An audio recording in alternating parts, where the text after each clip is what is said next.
요한복음 6장 11절부터 15절까지의 말씀입니다. 우리 그동안 했던 요한계시록 강해를 잠시 멈추고요. 대선을 앞두고 정치와 관련된 설교를 좀 진행을 하도록 하겠습니다. 오늘 제가 드리는 설교는 최근에 제가 쓴 책의 내용과 많이 맞닿아 있으니까 관심 있는 분들은 책을 읽으시면 되겠습니다. 우리 11절부터 15절까지 저랑 교독을 좀 해보겠습니다. 예수께서 떡을 가져 축사하신 후에 앉아있는 자들에게 나눠주시고 고기도 그렇게 그들의 원대로 주시니라. 그리 배부른 후에 예수께서 제자들에게 이르시되 남은 조각을 거두고 버리는 것이 없게 하라 하시므로 이에 거두니 보리떡 5개로 먹고 남은 조각이 12바구니에 찼더라. 그 사람들이 행하시니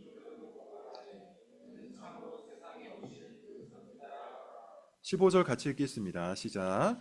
그러므로 예수께서 그들이 와서 자기를 억지로 붙들어 임금으로 삼으려는 줄 아시고 다시 혼자 산으로 떠나가시니라. 아멘. 제목은 복음과 정치라는 제목입니다. 복음과 정치.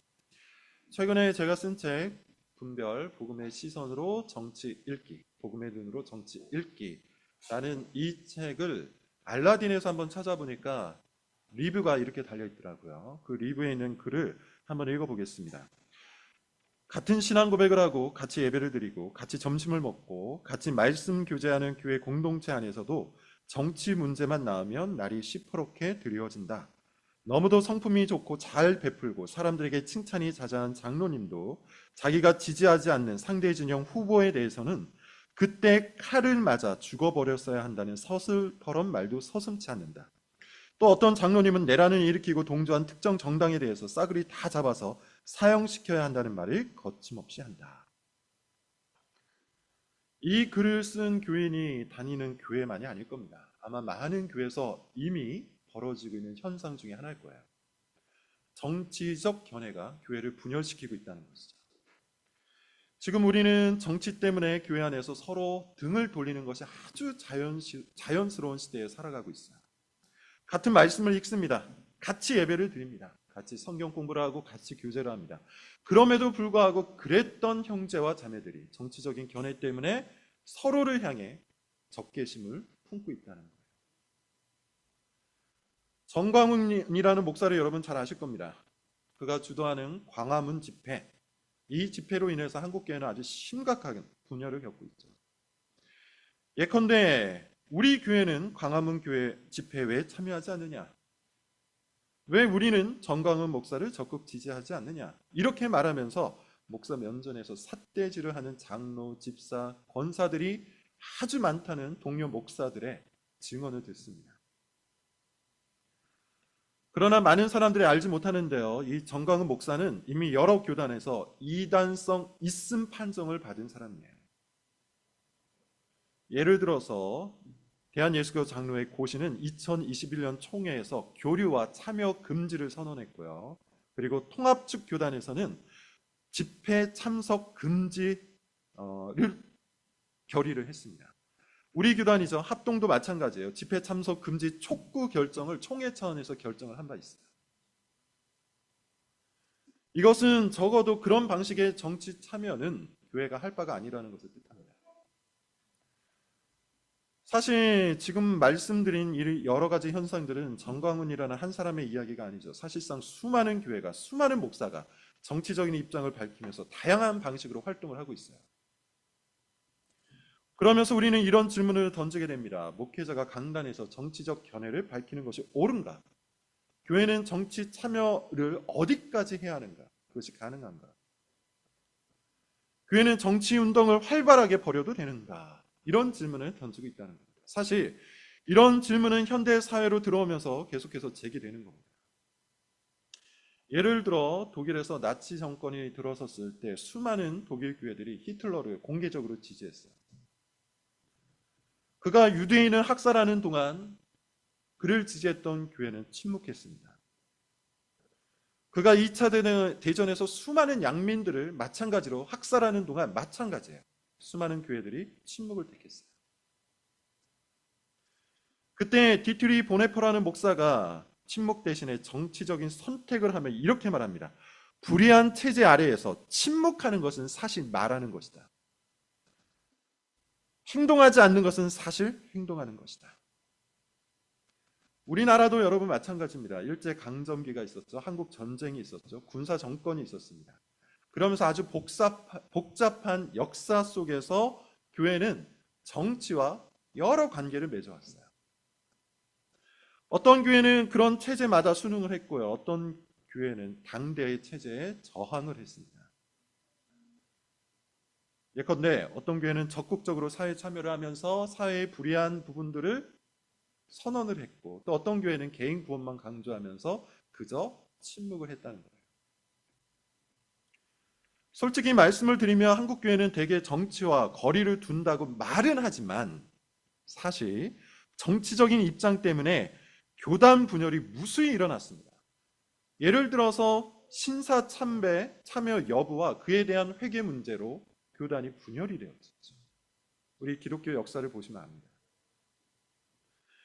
일제 잔재를 교회 안에서 어떻게 청산할 것인가, 이것도 마찬가지로 커다란 이슈가 되었고 교단 분열의 한 원인이 되었습니다. 반공주의를 택한 당대의 정권과 어느 만큼 거리를 두어야 하는가, 이것도 커다란 이슈였고요. 마찬가지로 교단 분열의 한 원인이 됩니다. 이런 질문들이 지역적으로 신학적으로 갈등을 일으켰고요. 그 결과 수많은 교단들이 생겨났다는 거예요. 물론 그것이 전부는 아니지만 적어도 교단 분열의 한 요소가 된 것은 틀림이 없어요. 정치적인 입장. 이런 역사적 흐름 속에서 오늘날 교회도 극단적인 두 개의 입장이 서로 맞서고 있습니다. 어떤 분들은 예수님도 이런 정치적인 문제에 대해서는 아무런 말씀이 없으셨다, 이렇게 말하면서 교회 안에 정치적인 무관심을 퍼뜨려요. 정치에 대해서는 단 한마디도 해서는 안 된다. 신앙과 정치를 완전히 분리해야 한다, 이렇게 주장을 하면서 교회는 오로지 영혼 구원에만 관심을 기울여야 한다. 반대의 입장도 있습니다. 어떤 분들은 이렇게 얘기해요. 내가 생각하는 정치적인 입장이 곧 복음이다. 그런 태도를 갖고 복음을 정치에 종속시킵니다. 이런 사람들은 자신이 지지하는 정치 세력이나 이념을 신앙과 동일시하고요. 다른 정치적인 견해를 가진 사람들을 영적으로 열등하거나 잘못된 신앙을 가진 것으로 판단해요. 심지어 사탄이라고 말하기까지 하죠. 두 가지 입장 모두 문제가 있어요. 첫 번째 입장은, 예컨대 첫 번째 입장이 뭡니까? 교회는 정치를 전혀 말하지 말아야 되며 오직 개인의 영혼 구원에만 신경 써야 한다. 이게 첫 번째 입장인데, 이 첫 번째 입장은 하나님의 주권이 삶의 모든 영역에 미친다는 성경적인 가르침을 외면하는 겁니다. 하나님의 주권, 예수 그리스도의 주권은 가정이라는 영역에도 미치고, 교회라는 영역에도 미치고, 사회라는 영역에도 미치고, 그리고 정치라는 영역에도 미칩니다. 두 번째 입장은 복음의 초월성을 잃어버리는 것이죠. 복음은 그럼에도 불구하고 모든 이념을 초월합니다. 모든 신념을 초월합니다. 이 세상의 모든 이론보다 복음이 훨씬 더 탁월하고 뛰어납니다. 그러나 두 번째 입장을 선택하게 되면 복음을 특정 정치 이념의 도구로 전락시키게 되어버리죠. 예수님의 입장은 뭘까요? 예수님은 뭐라고 말씀하셨을까요? 오늘 본문은 바로 이 두 가지 극단 사이에서 예수님의 말씀을 우리가 들어보고자 하는 거예요. 오늘은 강의 설교가 아니기 때문에 본문만이 아니라 다른 성경 구절도 하나씩 확인하면서 성경이 말하는 세속 정치에 대한 정의를 함께 살펴보도록 하겠습니다. 자, 먼저 오늘 본문입니다. 요한복음 6장 15절을 같이 한번 읽어보겠습니다. 요한복음 6장 15절 말씀입니다. 같이 읽겠습니다. 시작. 예수님께서 그들이 와서 자기를 억지로 붙들어, 오늘 본문은 아주 명확하게 얘기해요. 첫 번째, 뭐라고 얘기합니까? 예수님은 정치적인 구원자가 아니라고 합니다. 정치적인 왕이 아니라고 얘기해요. 쉽게 말해서 예수님은 세속 정치에서 어떤 특정한 정파, 특정 진영을 지지하지 않습니다. 본문을 제대로 이해하기 위해서는 먼저 당시의 정치적인 상황을 좀 이해할 필요가 있는데요. 당시 이스라엘은 어떤 상황이었습니까? 로마의 압제 아래에 있었죠. 따라서 당시 유대의 정치적인 상황은 친로마파가 있었고 반로마파가 있었어요. 특별히 로마의 통치는 유대인들에게 굉장한 고통을 안겨줬습니다. 경제적으로는 계속되는 세금을 납부해야 됐기 때문에 아주 힘들게 살 수밖에 없었어요. 종교적으로는 로마 황제 숭배 사상이 있었고 또 헬레니즘의 수많은 우상들이 자꾸만 침투하려고 하는 상황이었어요. 정치적으로도 마찬가지입니다. 자치권을 상실한 그런 상태였죠. 당연히 이런 상태에서 유대인들의 대다수는 어떠한 정치적인 입장을 선택할 수밖에 없습니까? 반로마적 정치 입장을 선택할 수밖에 없어요. 그리고 그들이 기대하고 그들이 갈망하고 그들이 원했던 메시아는, 구원자는 정치적인 것이었습니다.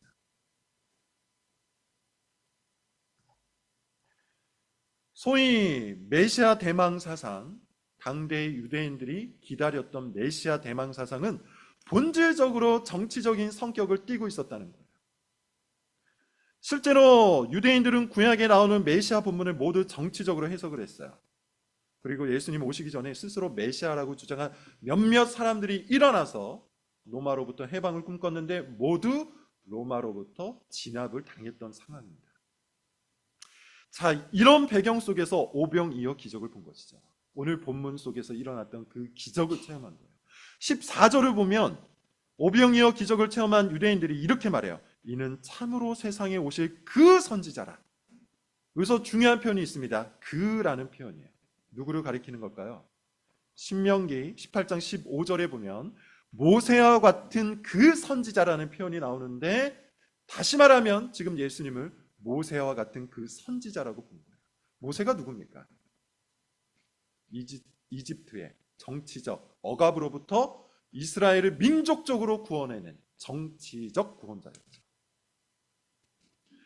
따라서 오늘 본문 14절에서 말하는 그 선지자라는 표현은 그 자체로 누구를 의미하는 겁니까? 정치적인 구원자를 의미하는 거예요.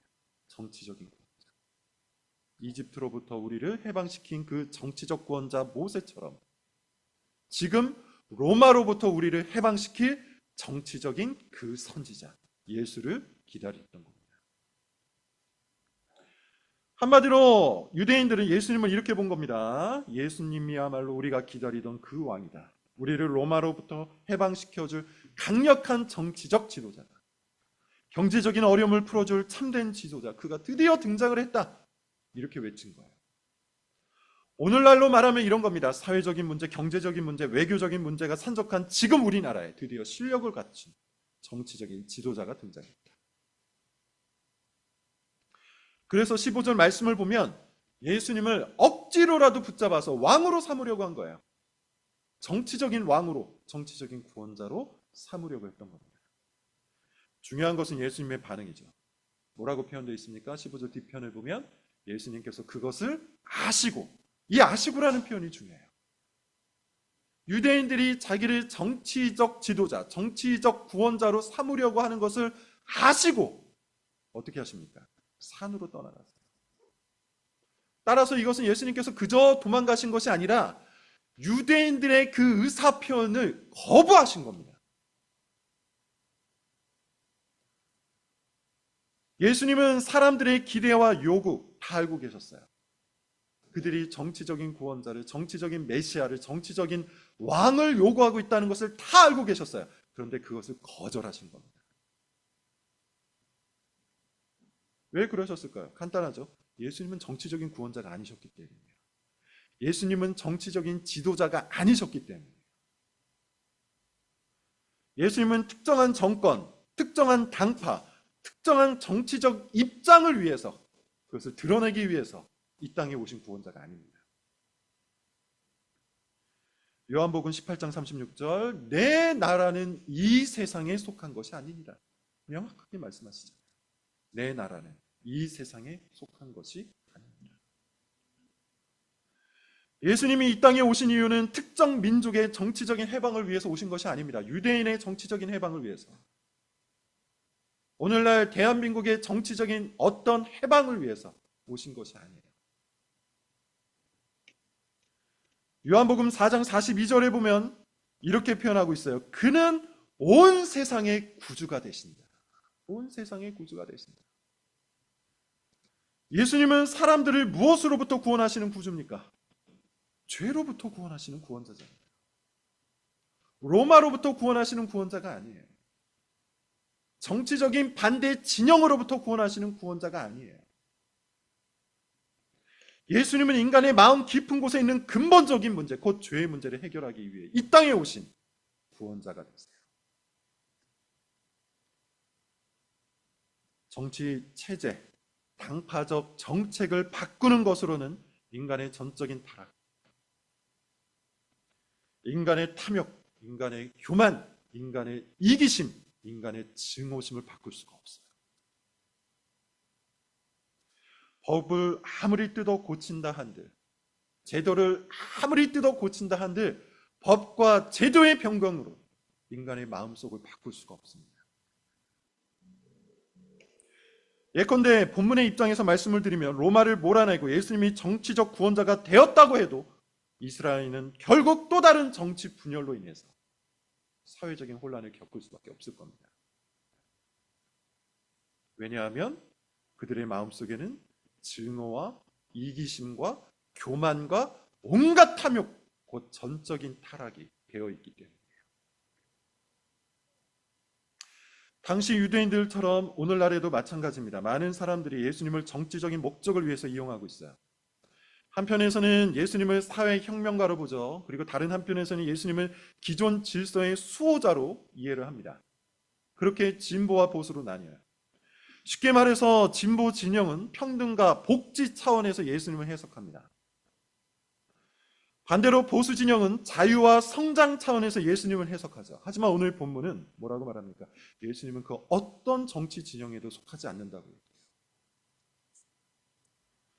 이 예수님의 모습은 오늘날 정치로 분열된 교회가 반드시 본받아야 하는 모습이에요. 예컨대 자기 정치 이념을, 자기 정치 진영을 지지하는 지도자로 세우려는 모든 시도에 예수님께서 의도적으로 거부하시고 산으로 떠나시는 그 모습을 교회는 배워야 한다는 것이죠. 복음은 모든 이념을 초월합니다. 복음은 모든 권력을 뛰어넘습니다.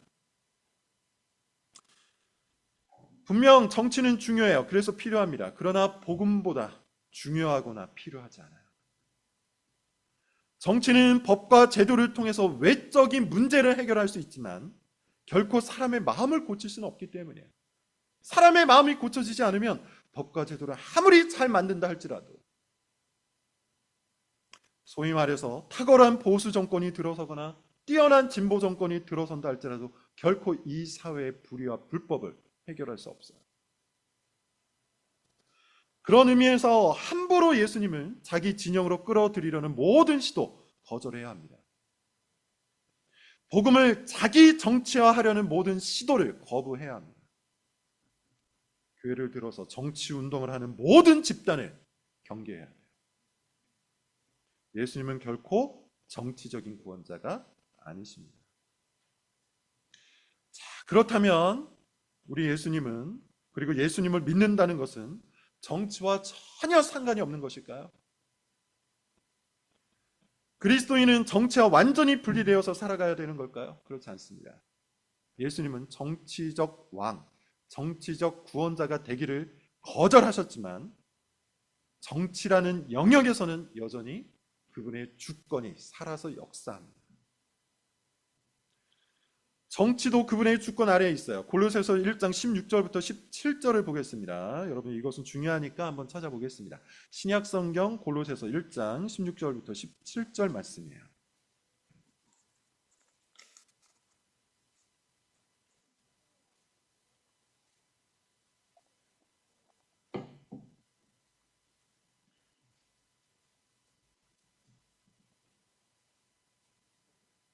16절부터 17절 찾으셨으면 같이 한번 읽어보겠습니다. 시작. 만물이 그에게서 창조되게 하늘과 땅에서 보이는 것들과 보이지 않는 것들과 혹은 왕권들이나 주권들이나 통치자들이나 권세들이나 만물이 다 그로 말미암고 그를 위하여 창조되었고 또한 만물보다 먼저 계시고 만물이 그 안에 뭐라고 얘기합니까? 만물이 모두 그로부터 창조되었어요. 만물이 여전히 그로 말미암습니다. 만물이 여전히 그 안에 있어요.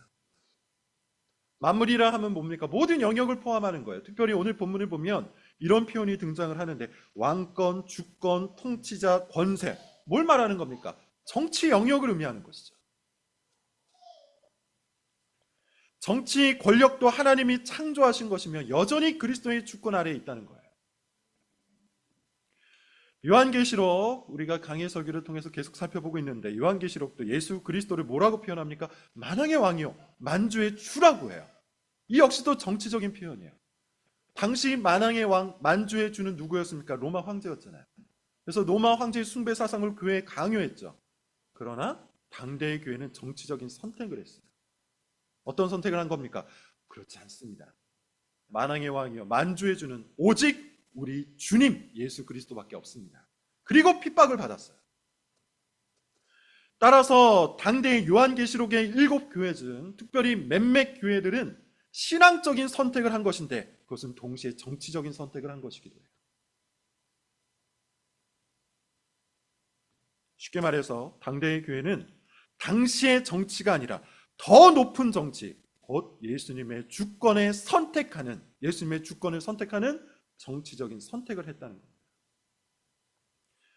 자, 이 개념을 정치 영역에서 아주 바르게 잘 이해하고 설명한 학자가 있습니다. 19세기에서 20세기 사이에 활동을 했던 네덜란드 수상을 역임한 아브라함 카이퍼라는 분이죠.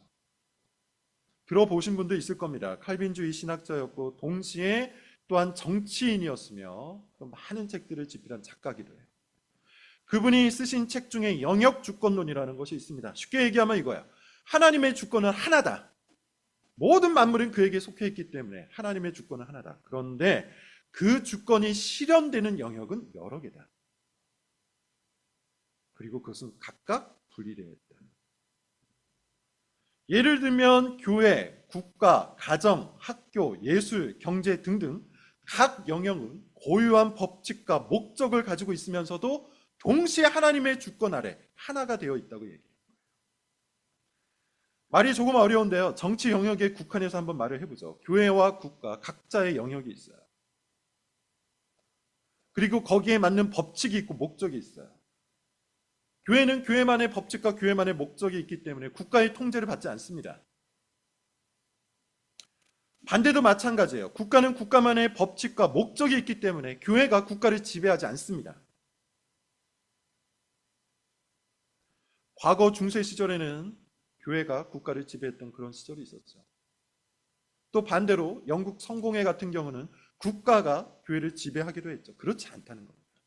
교회는 교회만의, 국가는 국가만의 영역이 있다는 거예요. 그리고 하나님께서 하나의 주권을 갖고 각 영역을 다스리고 계신다는 겁니다. 예컨대 교회는 어떠한 법칙과 목적이 있습니까? 예수 그리스도의 복음을 전파하기 위해서 부르심을 받은 자들이에요. 그리고 그 복음을 듣고 교회에 온 자들을 교회는 양육합니다.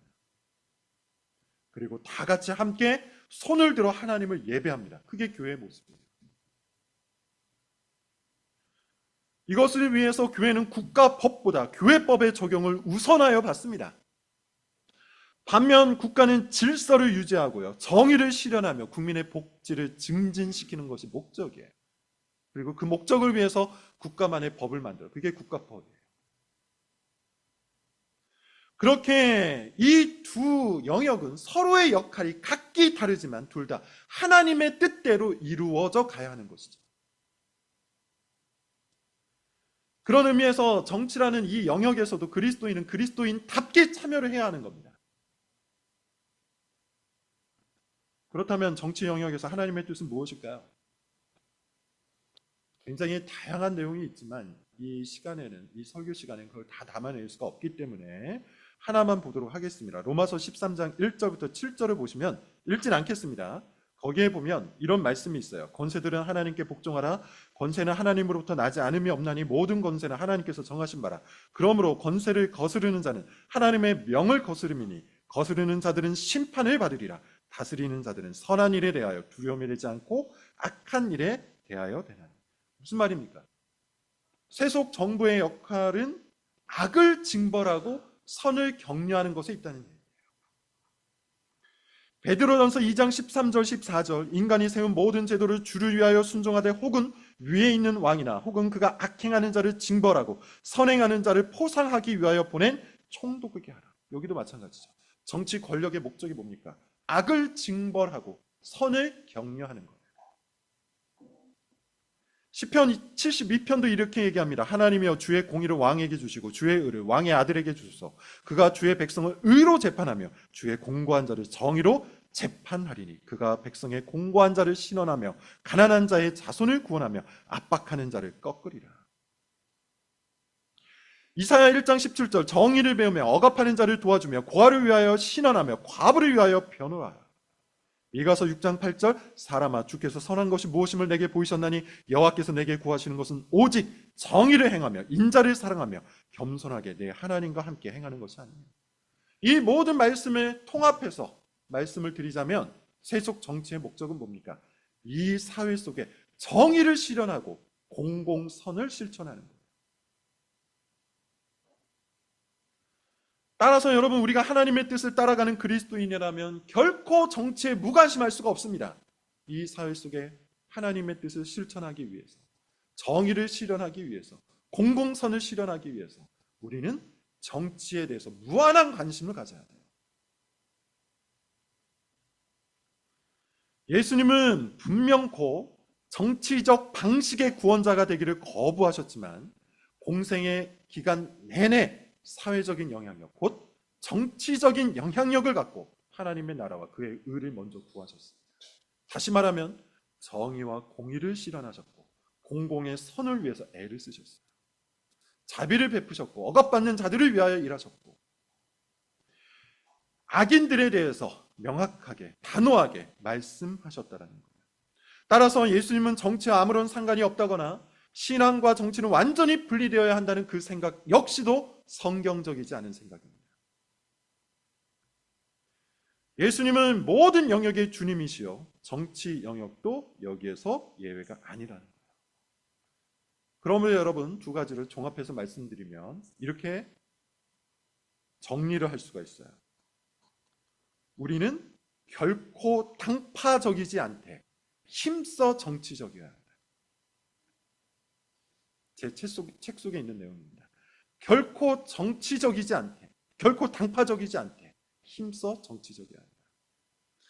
무슨 뜻입니까? 보수냐, 진보냐, 우파냐, 좌파냐 이렇게 진영 논리에 갇혀서는 안 된다는 거예요.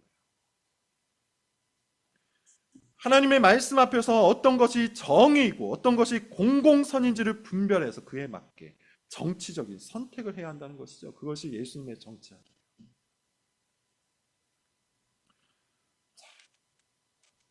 이 이론, 결코 당파적이지 않되 힘써 정치적이어야 한다는 이 이론에 근거해서 세 가지 적용점만 말씀을 드리고 마치겠습니다. 첫 번째, 정치라는 영역에서 우리 그리스도인은 무한히 겸손해야 돼요. 우리는 전지하지 않습니다. 우리는 복잡한 상황에 대해서 절대적인 선을 선택할 수 없는 사람입니다. 잠언 3장 5절 6절 이렇게 말하죠. 너는 마음을 다하여 여호와를 신뢰하고 내 명철을 의지하지 말라. 너는 범사의 그를 인정하라. 그리하면 내 길을 지도하시리라. 우리는 너무나도 쉽게 특별히 이 시대를 살아가면서 그 영향을 많이 받기 때문에 아주 쉽게 나의 정치 성향이 곧 성경적이라는 환상에 빠집니다. 보수든 진보든 우리 각자의 정치적 성향에는 우리의 경험이라든지 우리의 환경이라든지 우리의 이익이라든지 우리의 한계가 배어 있어요. 이것을 인정하셔야 돼요. 칼빈은 인간 지식에 대해서 이렇게 말합니다. 인간의 이성은 죄로 부패되어 있고 따라서 하나님의 계시가 없이는 진리에 도달할 수가 없다. 이것은 정치적인 판단에도 적용돼요. 우리의 정치적인 견해는 언제나 불완전합니다. 죄악의 영향을 받습니다. 그러므로 우리의 판단을 절대적인 선으로 이해하는 것은 최악의 정치 성향이에요. 예를 한번 들어보죠. 경제적으로 여유가 있는 사람은 어떨까요? 그런 배경과 그런 환경 속에서 살아온 사람은 너무나도 자연스럽게 보수적인 경제 정책을 선호할 수 있어요. 반면 경제적으로 어려운 처지에 살아왔던 사람들, 그런 배경과 그런 환경 속에서 살아왔던 사람은 복지 정책을 많이 이야기하는 진보 진영에 더 마음이 기울 수 있어요. 이것은 좋고 나쁨을 판단하기 전에 우리의 정치적인 선택이 기본적으로 자신의 처지와 환경에 깊은 영향을 받는다는 것을 의미해요. 경제 정책에 대해서도 여러분 마찬가지입니다. 보수와 진보는 계속해서 대립해왔죠. 성장이 먼저냐, 분배가 먼저냐, 자유가 먼저냐, 규율이 먼저냐, 큰 정부냐, 작은 정부냐. 이 질문을 놓고 수많은 경제 정책이 싸워왔습니다. 하지만 경제학 분야를 깊이 공부해 본 사람은 알겠지만 우리는 이 두 가지 정책 중에서 절대적인 선을 발견할 수 없어요. 나라마다 다릅니다. 시대마다 달라요.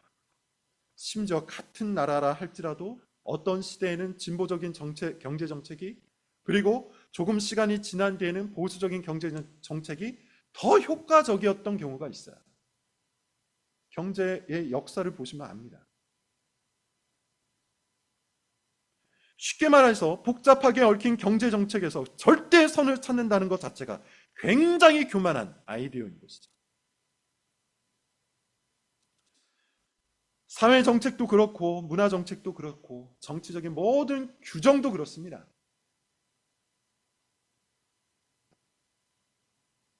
정책이라는 것은 말 그대로 복잡하게 얽혀있는 이득 사이에서, 예컨대 우리나라로 적용을 하자면 5천만 명이 있을 때 5천만 명마다 각자가 생각하는 최선의 이득이 있는데, 그렇게 복잡하게 얽힌 이득 사이에서 어떻게 하면 최대의 공익을 뽑아낼 수 있을지, 이것을 결정하는 게 정책이에요. 그리고 모든 것은 결과론적인 것이라서 어떤 것을 절대적인 선으로 미리 규정할 수가 없습니다. 우리는 이런 한계를 인식하고 한없는 겸손으로 자신의 무지를 인정하며 정치 영역 속에서 선택을 해야 되는 것이죠. 그래서 프란시스 셰퍼라는 분이 계시는데, 그분이 이런 말씀을 해요. 기독교인이 된다고 해서 갑자기 모든 정치적 문제에 대한 완벽한 답을 가지게 되는 것은 아니다. 우리는 여전히 불완전한 인간이고 불완전한 정보를 가지고 불완전한 판단을 내린다. 뿐만 아니라 우리는 지금도 죄악의 영향을 받고 있다. 다만 우리는 성경 원리에 따라 최선을 다해 판단할 뿐이다. 이런 겸손함은 우리로 하여금 다른 사람들의 의견에 귀를 기울이게 만들죠. 나와 다른 정치적 견해를 가진 사람도 나름의 경험과 고민을 바탕으로 그런 생각을 하고 있다는 것을 인정할 수 있게 만듭니다. 따라서 무조건 정죄하기보다는, 무조건 내가 맞다고 우기기보다는 겸손하게 하나님의 지혜를 간절히 구해야 되는 것이죠. 이 복잡한 사회 문제들 앞에서 우리는 인간적 지혜의 한계를 깨달아야 돼요. 그리고 하나님의 나라가 속히 이 땅 가운데 오기를 더 간절히 사모하면서 정치 영역에 참여를 하는 겁니다. 두 번째, 복음에 합당한 품격 있는 태도를 가져야 되죠. 우리의 언어와 우리의 태도, 그리고 우리의 방식은 당연히 그리스도의 복음을 드러내야 합니다. 정치 영역도 마찬가지예요. 정치 영역에서 우리의 모습들 어떻습니까? 여러분들이 정치를 판단하고 있는 여러분의 언어와 태도, 그리스도의 복음에 합당합니까? 적개심으로 가득 차 있는 거 아닙니까? 분노에 사로잡혀 있는 거 아닙니까? 세상 사람들과 다를 바 없이 막말을 하고 상대방을 조롱하고 상대방을 모욕하는 것을 당연하게 여기고 있는 것은 아닙니까? 정치 댓글을 보면서 상대방에게 모든 악의와 적개심을 쏟아내고 있지는 않습니까? 온라인 공간에서 정치 이야기를 하는 시대입니다. 그럴 때 특히 조심하셔야 돼요. 익명성과 거리감 때문에 우리는 평소보다 더 거칠고 공격적으로 표현할 때가 많이 있어요. 하지만 그리스도인에게는 어떠합니까? 온라인, 오프라인이 구분될 필요가 없겠죠. 오프라인에서 복음에 합당한 모습이어야 하는 것처럼 온라인에서도 복음에 합당한 모습이어야 돼요. 특별히 비폭력적 태도는 기독교적 정치 참여의 기본입니다. 우리가 어떤 정책을 지지하든, 우리가 어떤 이념을 지지하든, 보수든 진보든 그 방식만큼은 예수님을 닮아야 한다는 것이죠. 존 스토트가 이렇게 말합니다. 기독교인의 정치 참여는 복음의 성격을 반영해야 한다. 우리는 정의를 추구하되 자비를 잊지 말아야 하며 변화를 원하되 평화로운 방식을 사용해야 한다. 특별히 상대방을 악마화하는 일을 피해야 돼요.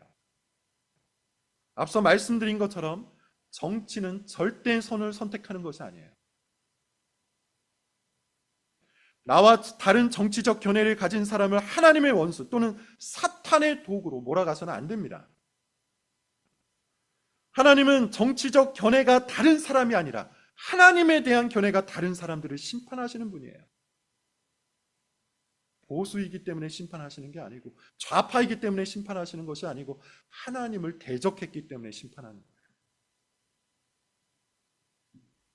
그런데 오늘날 정치 영역에서 소위 말하는 그리스도인들이 보이는 모습이 어떠합니까? 마치 하나님은 좌파를 심판하시는 것처럼, 그것이 마땅한 것처럼 서로에게 이빨을 드러내고 강렬하게 적대하고 있죠. 마치 그것이 하나님의 정의인 양 스스로에게 정당성을 부여합니다. 최근에 제가 어떤 교회가 주체가 되어서 하는 정치 집회 영상을 보았는데, 그 집회에서 특정 정치인의 이름을 말하니까 모든 이들이 죽여라! 이렇게 연호하는 것을 봤습니다. 그러면서 아멘을 하고 찬송가를 불러요. 얼마나 참담한 일입니까? 그 집회는 어떤 교회가 자신 교회의 이름을 걸고 하는 집회였어요. 하나님께서 정말로 이런 모습을 기뻐하실까요? 이것이 정말 그리스도의 복음에 합당한 모습일까요? 우리는 정치 영역에서도 그리스도인다운 모습, 곧 품이 있고 질서 있는 모습을 포기하지 말아야 돼요. 세 번째, 사실 세 번째 이야기가 굉장히 길지만 이 이야기를 다 하면 너무 많은 시간이 소모되기 때문에 짧게 말씀을 드리겠습니다. 세 번째, 분별력이 있어야 되겠죠. 기독교적 정책을 선택할 수 있는 분별력을 키워나가야 돼요. 앞서 프란시스 셰퍼가 얘기했던 것처럼 기독교인이 된다고 해서, 교회 생활 오래 했다고 해서 곧바로 정치적인 영역에 있어서도 올바른 지혜와 판단력을 갖게 되는 게 아닙니다. 그 판단력과 그 분별력을 키워나가야 돼요.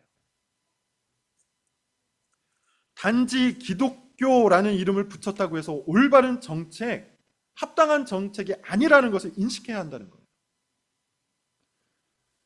우리는 오직 성경을 기준으로 모든 것들을 판단해야 합니다. 이것이 과연 정의로운가?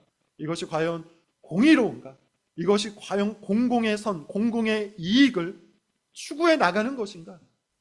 이 정책이 과연 사회적인 약자를 보호하는 것인가? 이 정책이 과연 성경이 그토록 이야기하는 약한 자, 고아, 가난한 자, 공고한 자, 궁핍한 자들을 위한 것인가?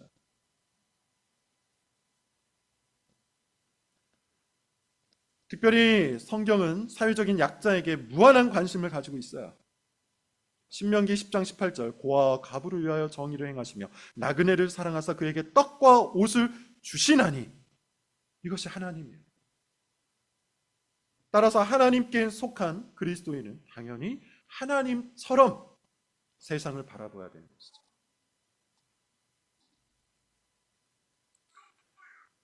딱 한 가지 예만 들어보겠습니다. 오늘날 노동자에 대한, 근로자에 대한 여러 가지 이야기가 굉장히 많지만, 그에 대해서 사회적으로, 경제적으로 이런저런 평가를 많이 하지만, 물론 그런 것도 우리가 귀담아 들을 필요가 있습니다만, 그렇지만 가장 중요한 것은 성경 말씀이죠. 성경이 뭐라고 얘기합니까? 레위기 19장 13절, 품꾼의 삭슬 아침까지 밤새도록 내게 잊게 하지 말라. 정당한 대가를 지불하라는 거예요. 따라서 여러분, 우리는 정책을 평가할 때 정당한 대가를 지불할 수 있는 노동자들을 위한 정책을 평가할 필요가 있는 것이죠. 주의할 것은 이 모든 정책은 그 내용과 그 결과와 그 방식을 가지고 분별을 해야 한다는 겁니다. 예컨대 기독교인이 제안했다고 해서 항상 기독교적인 것은 아니에요.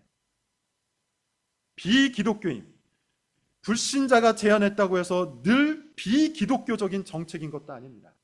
모든 선입견을 버리고 정책을 정책대로 평가할 수 있는 분별력과 판단력을 키워나가야 되는 것이죠. 저는 우리 교회가 그리고 우리 모든 교인들이 그런 이야기를 합리적으로 그리고 복음에 합당한 태도로 할 수 있는 공간이 될 수 있기를 바랍니다. 그런 교인들이 될 수 있기를 바랍니다. 말씀을 맺겠습니다. 여러분, 가장 중요한 것은 이것이죠. 정치에 예수님을 끌어오는 것이 아니라 예수님의 주권 아래에서 정치에 참여해야 한다는 것이죠. 예수님의 주권 아래에서 그분의 왕되심을 인정하며 겸손하게, 그리고 복음에 합당한 태도로, 그리고 무엇보다도 성경 전체의 가치관을 가지고 각 정책들을 판단할 수 있어야 돼요.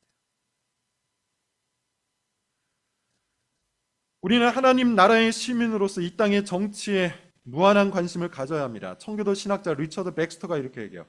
우리는 영원을 위해 살되 오늘을 위해서도 살아야 합니다. 칼빈도 이렇게 얘기합니다. 하나님은 정치를 통해서도 자신의 뜻을 이루신다. 따라서 그리스도인은 정치를 경시해서는 안 된다.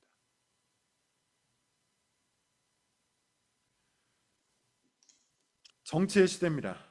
많은 사람들이 정치에 대해서 이러쿵저러쿵 이야기하고, 특별히 그리스도인과 교회조차도 자신들이 선택한 정치 이념을 갖고 교회를 판단하고 목사를 판단하고 서로를 판단하는 일들이 너무나도 당연하게 여겨지는 그런 시대예요. 그런 시대에 우리 교회는 지금 방금 말씀드린 것처럼 당파적이지 않되 정치적인 교회가 될 수 있기를 바랍니다.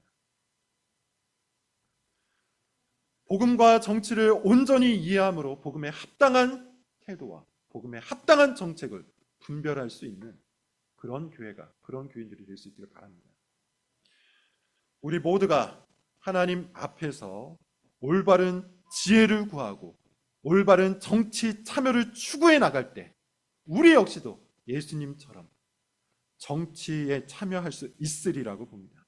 하나님께서는 우리가 이 땅 가운데서도 경제에서 그러하듯이, 가정에서 그러하듯이, 정치에서도 주님의 나라를 이루시기를 원하십니다. 그것이 우리 교회의 모습이 될 수 있기를 바랍니다. 기도하겠습니다.